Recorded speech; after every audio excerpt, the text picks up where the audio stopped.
I don't think hell exists. I happen to believe in life after death, but I don't think it's got a thing to do with reward and punishment. Religion is always in the control business. And that's something people don't really understand. It's in the guilt-producing control business.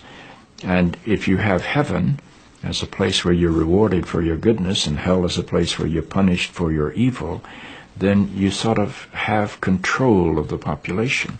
And so they create this fiery place, which has quite literally scared the hell out of a lot of people throughout Christian history. And it's part of a control tactic. But wait a minute, you're saying that hell, the idea of a place under the earth or somewhere where you're tormented for an eternity, is actually an invention of the church? I think the church fired its furnaces hotter than anybody else.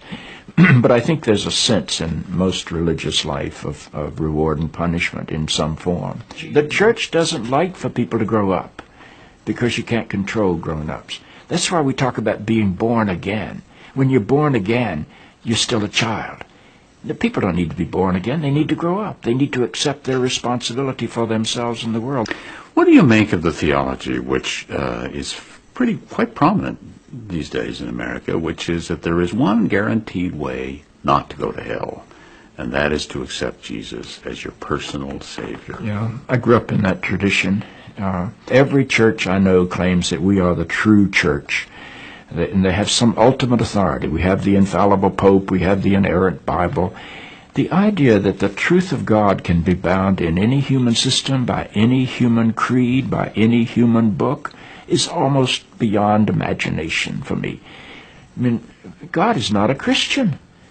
God is not a Jew or a Muslim or a Hindu or a Buddhist. All of those are human systems which human beings have created to try to help us walk into the mystery of God.